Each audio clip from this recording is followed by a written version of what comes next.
Thanks, Fleur. Cheers. Thanks, everyone. That doesn't seem to be clicking. No. Time out. Good start. Yep, go. Okay, cool. This notion of habitation is something that we found very interesting, and we started going through some of our previous projects. This one from 2007, which was titled Nest, and I was going to talk briefly about the primitive hut, but I think we've covered that earlier this morning. But this kind of idea, putting architecture into a museum is always a really interesting idea for us. We're very pragmatic architects. But we like this idea of habitat and what does that mean.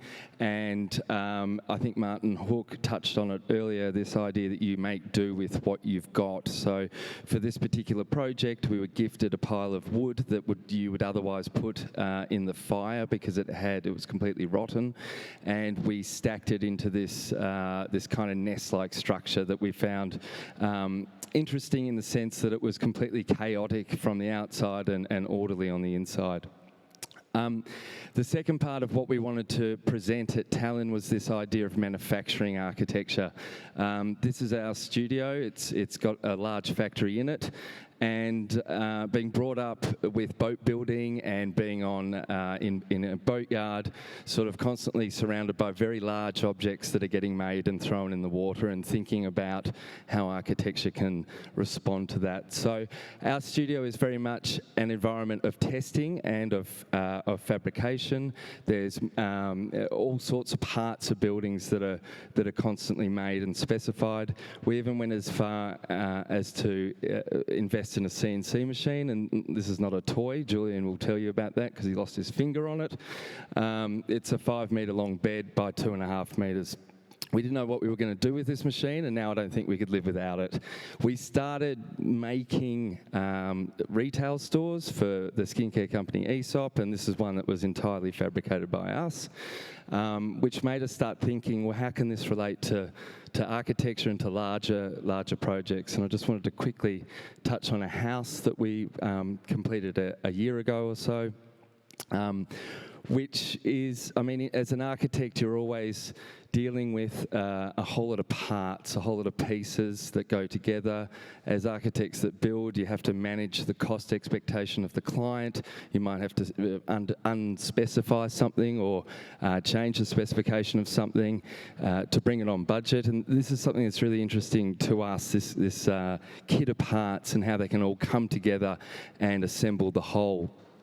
We're in a stage now with technology that we can get 3D models, and we can send back 3D models to fabricators, and it means that the process is becoming a little bit more direct, and we wanted to explore that directness in our piece Transoccupation. For this house, if we go back one, Julian was fascinated with these sort of crappy bamboo blinds that you get from the warehouse store, and the way in which the kind of unevenness of that creates these sensational beautiful patterns and lights. So this is just a quick presentation on how you might go around making something like that using digital processes, but also using kind of manual ones as well. The building's veiled in this very thick copper that you find in electrical meters. It's called bus bar. Each of the verticals are conceived on the computer. The builder didn't know or didn't want to cost it. He came back with a ridiculous price, so we said, look, we'll just do it ourselves. This is the pieces being water jet cut out of stainless steel. They were then electroplated, and basically we said to the builder, look, all you've got to do is hang it from these 2 points. And they did that, and that took them 2 days. The next part of the process was, well, how do you attach the copper to the vertical? And there was this development of a clip. So we're sort of interested in the design of a clip or a screw or a small kind of object that can change the way that a building can be built. Again, this was a file that was sent to a fabricator. The fabricator sent back a sample a couple of days later, and away we go.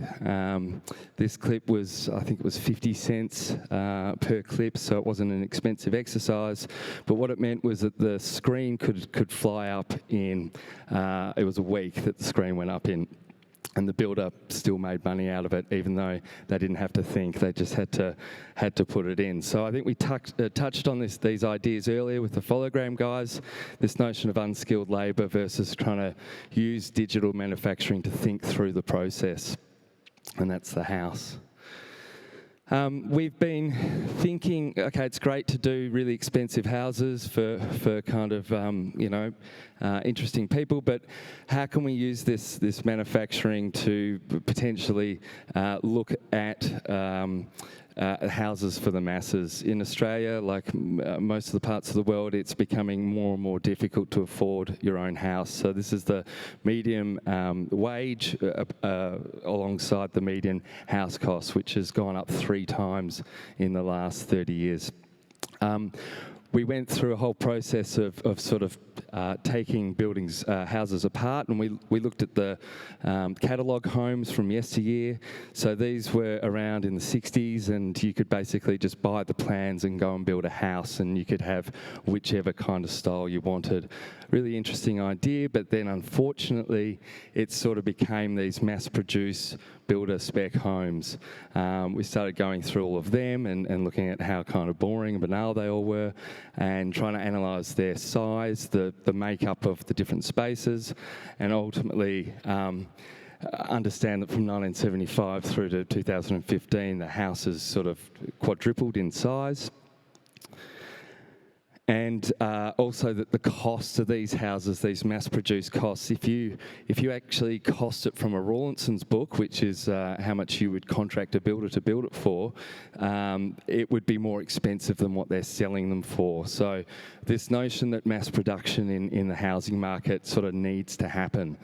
So for Talon, we started looking at local industry, and we discovered that Estonia is basically one amazing forest. We fantasise over the birch plywoods that are here, and we use them in Australia, which is not the most ecological thing, but we thought, well, this is an opportunity to do something out of this material. When we arrived, and thank you to the guys who hurled all this up the stairs, but we arrived to this kind of IKEA set, this flat-packed, very flat but kind of organised thing on the ground. As you can see there, we were the one of the first in and one of the first out. And then the process of putting this thing together was really about using the help of the students, who were amazing, again using kind of labour, unskilled labour, to put something together. And then from this flat set of parts, this volume started coming about. So we're sort of to the point where it's strong enough to climb 4.5 metres up in the air. So this is kind of really interesting to us. It was an opportunity to test plywood at a kind of 1-to-1 scale to get rigidity out of it, but also a way of suggesting that this could be a tower. So potentially this model is a 1-to-15 model of a tower. Potentially each floor is a community that people can be plugged in and plugged out, that they can invest in a swimming pool or a dog park. And there's just a quick film. I've got a minute left. If you could please play the film.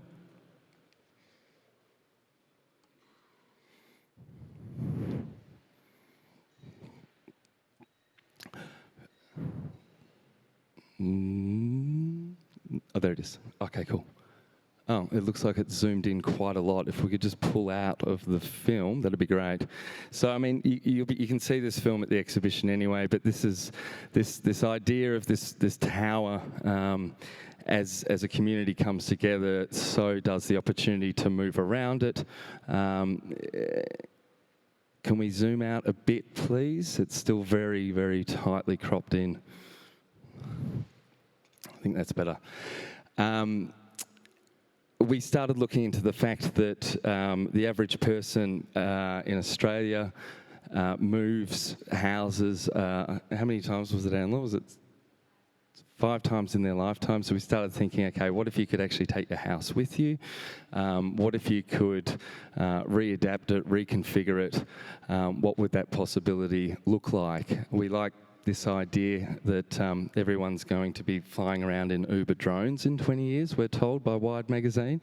So there's the potential for the city to kind of have new neighbourhoods and new networks that reappear, but also that you can take this thing out and you can put it back into the landscape. And I guess for us, this idea of beauty and habitat is getting closer back to nature so that we can live symbiotically with nature. So that's what that project was fundamentally about. And I'll let the film play out because my time's up, and hand the microphone over. Thank you.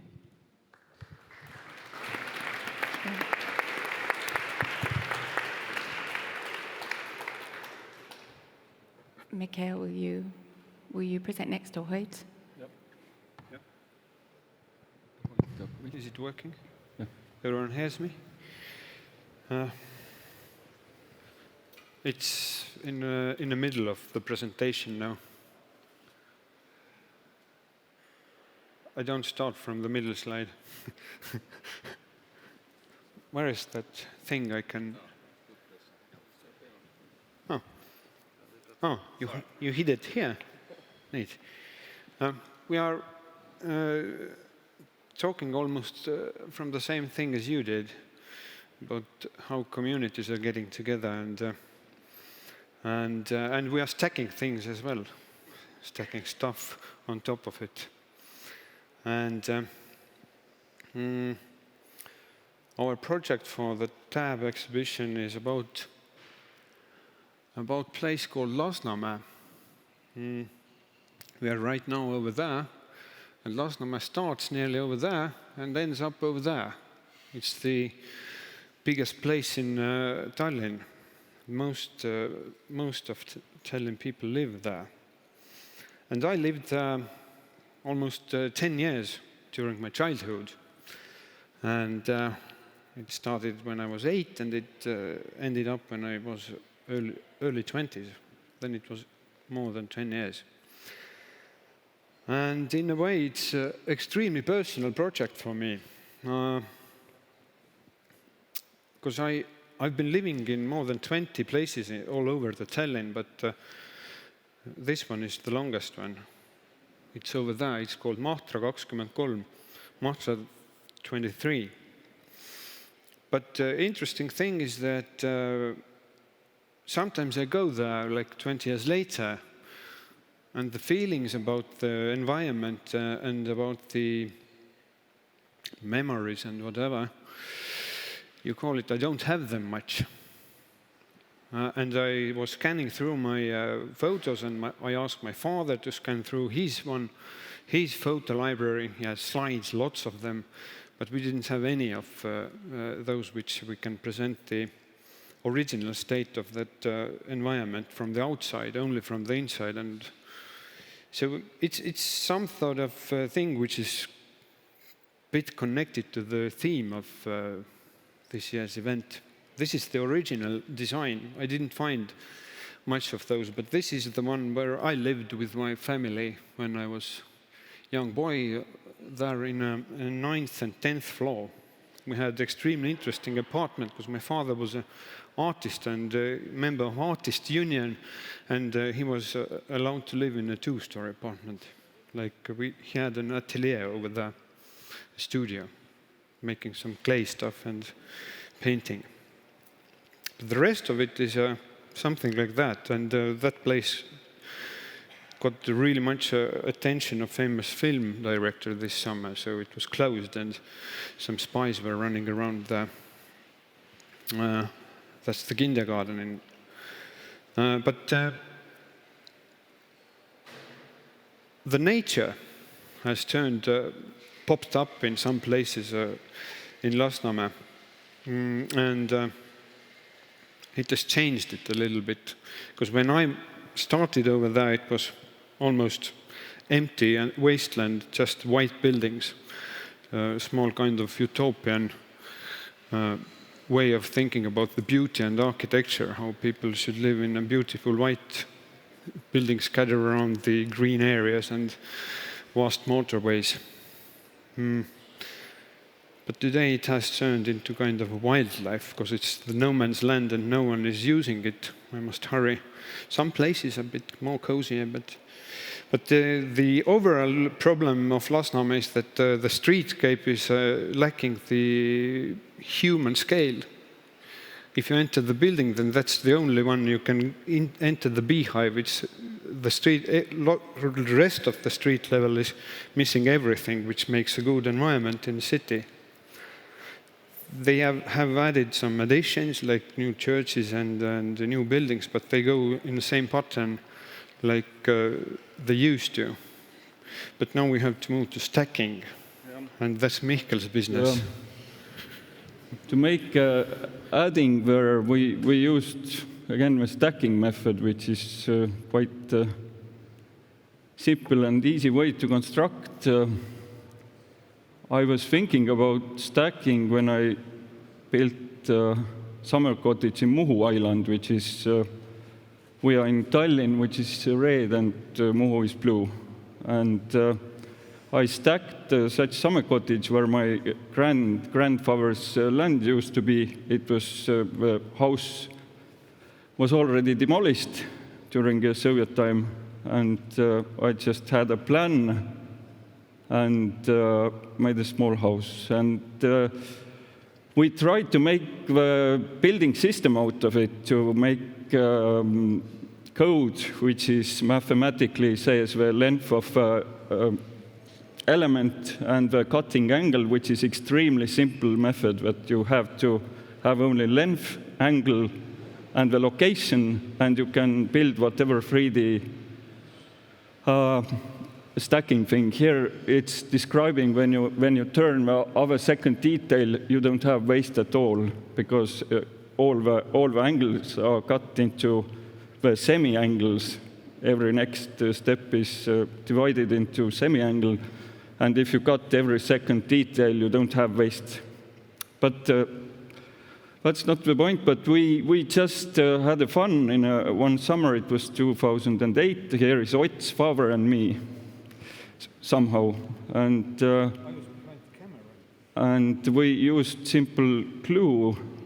My mother and aunt helping me, and here is a gluing process, and here is a result. And it's rather simple, and I got even the Timber Award for it and could touch the president and could go to the event. And we 10 years later, we just wrapped it out again with technology and tried to make something out of it. Mine is out. Oh, no. Okay. What I'm supposed to tell about is the beauty of it, that everybody saw the Mihkel's summer cottage, and I hope that everybody loves it and sees that it is beautiful, and not only his summer cottage, but also the working method, and so that if you do, then I presume that everybody in this room, they are architects and they understand everything about this architecture stuff. And so what we normally do in this office environment is that we do those houses, we think about them, then we discuss them, and finally to present them, then Ott makes those renderings. And he's really good at it, as you can see over there too. And this is the thing that's presented on this exhibition. And what we did with this one is that actually when you do this rendering thing, then even those people who are not architects, they can relate to this image, and they find it this architecture beautiful on those images. So I've been thinking that why is that? and well, they usually relate to other things than we do when we talk about this construction system of stacking beams on each other. And it's normally it's like beautiful people, and it's these nice situations, this atmosphere, and things that Ott told about when he showed this Kalarand. And then when you go a bit more on further, then you can actually say that we need not stop over there. Let's not just make up this one image like something that's in it, but let's make out those characters who would survive in this kind of environment, and let's. Once we have those characters, let's make out a plot, and then, well, it seems that then everything becomes even more comprehensible, that everybody understands this more because we have this education that tells us how to relate to images and also how to relate to stories, but not how to relate to architecture. And then what I would like to ask is that, so where is the beauty in it? Is it in architecture? Is it in those trees? Is it in this atmosphere?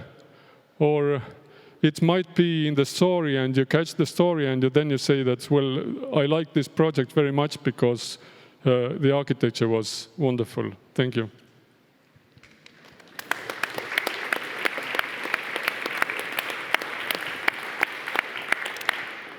Well, thank you to both of you for those presentations. And I think we're going to come back to the idea of representation in a minute, because I'm very interested to kind of pick up on that.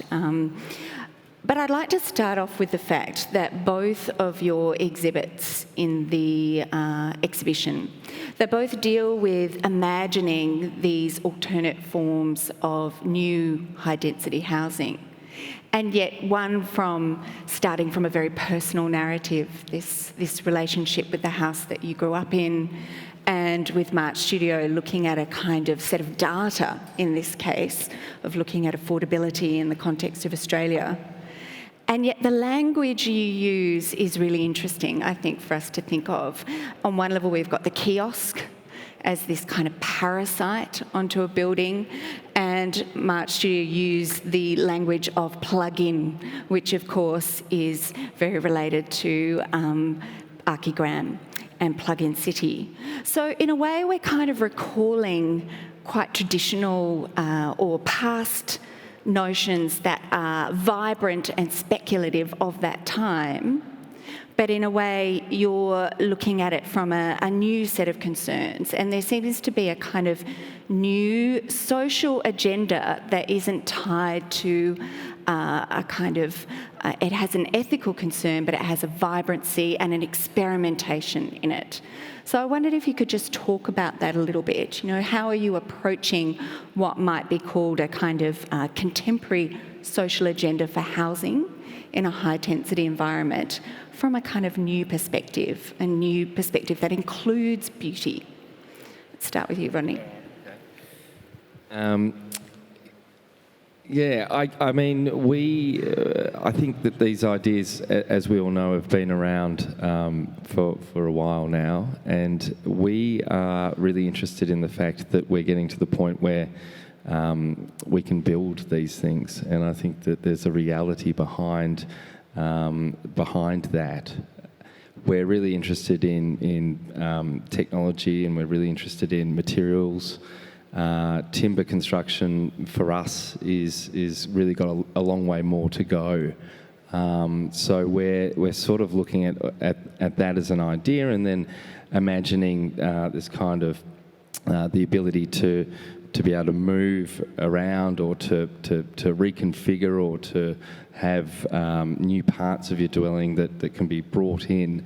For us, that's really what the kind of beautiful narrative is about the project, and also the structural kind of language of the technologies, and the way in which new structures can exist that we've previously not considered, I guess. And for us, it was very much the project was an idea of how do we build something on the other side of the world, and how do we use technology and materials to do that. So sending computer files and arriving and having everything there there's kind of a beauty around that. And then we sort of were there with PVA, like Mika on his summer house, sort of delicately putting it together.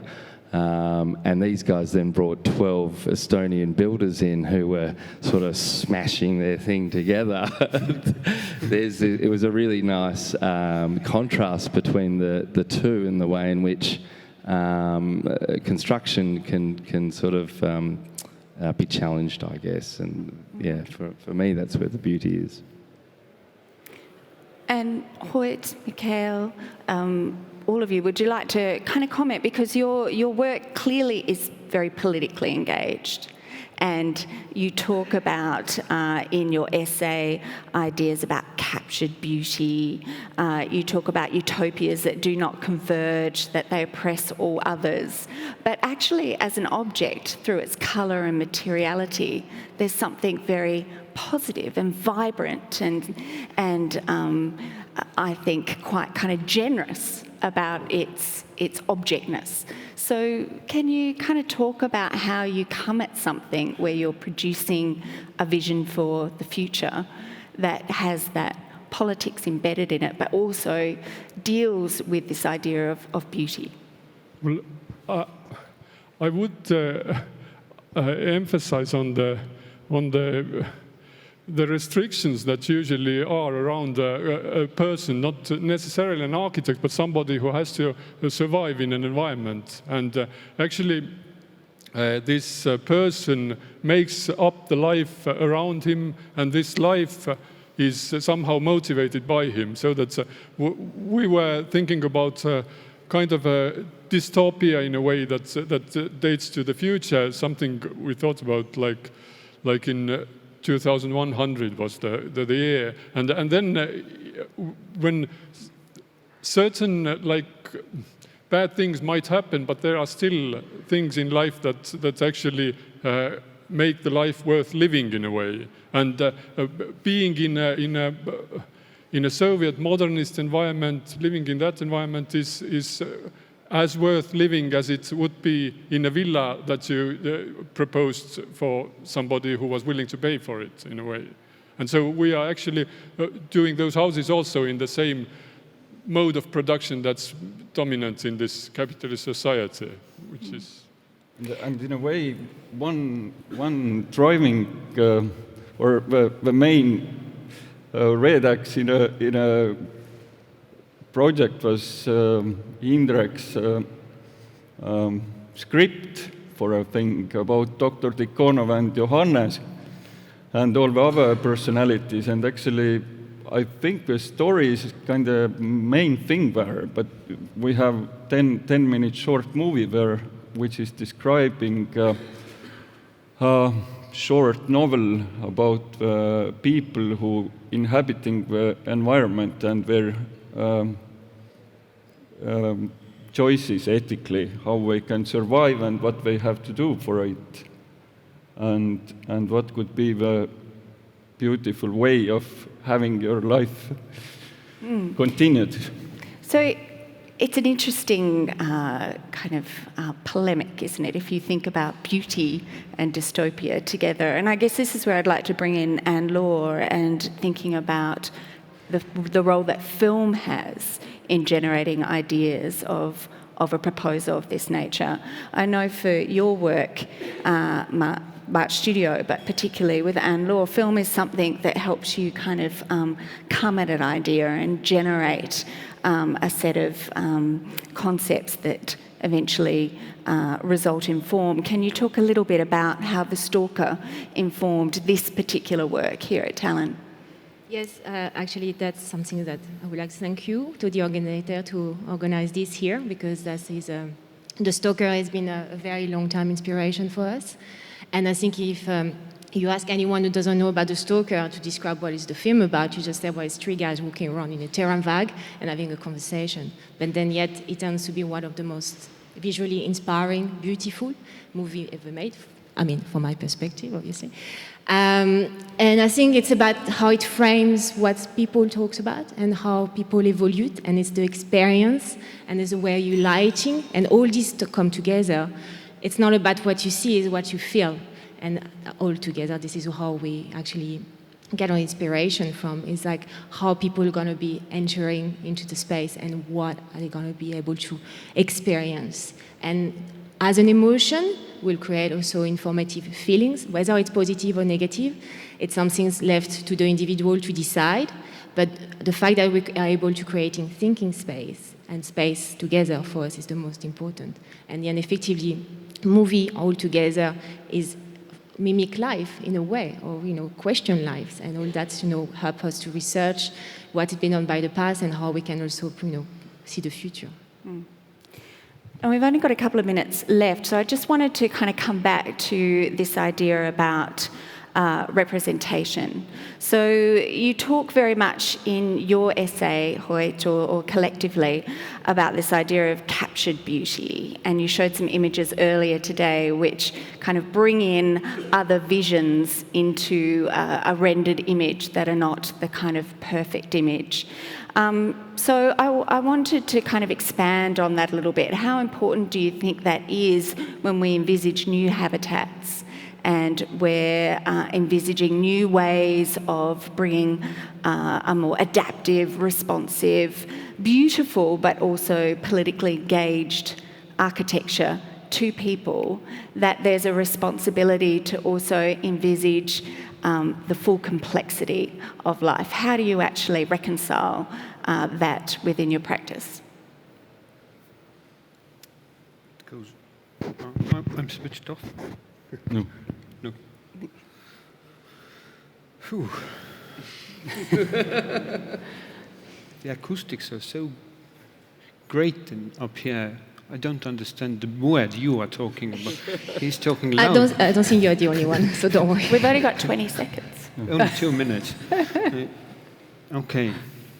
Can anyone of us answer that essay with the one large Is one? it something that's important in your work in terms of how you showed lots of images that kind of course it's important. project your work into different scenarios? So what is the kind of intent within that? Usually the great parts of it has to be like fun, you know. Humour. And in a way, the phenomena and some kind of locality or no, it's bad word, originality, but to be somehow local, not to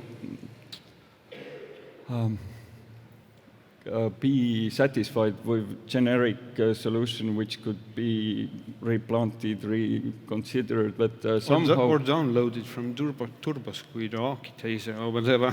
Yeah, but some kind of weird locality what appears. We have discussed many times how to make the international competition when we can't really understand by ourselves the context. And we've seen many solutions in a built way and project way where the response globally to the local environment is kind of not quite well matching to the context, and the locality or globality of architecture in that way is kind of interesting question. Well, our time's up, but I did just quickly, as we wrap up, want to bring that back to March because, and also it links back into, I think, what we saw today with the Hologram presentation, is that idea of showing the process of making. So, Rodney, I know with March Studio and Anne-Laure, there's a lot of expression of the making process, the failures, the tests, the fun, but also the difficulty of bringing together a kind of craft approach in a digital fabrication and dealing with that kind of fabrication process. And I think in that way, it's a really very rich way of engaging people with the process of making your architecture. Is that something you deliberately pursue within your work? Yeah, absolutely. It's really for us trying to use digital tools to I guess, recreate environments that potentially you couldn't do without a computer, but harnessing the handmade and using craft so that it can have another life. And often, if you're working with a bricklayer or a carpenter, they're sort of more excited about testing and trying new things than doing what they do every day. So we try to find that bit of joy in our trades to try and do something a little bit different and unique, hopefully. Okay, well, that brings us to the end and our last session for the day. So thank you to you all. Thank you.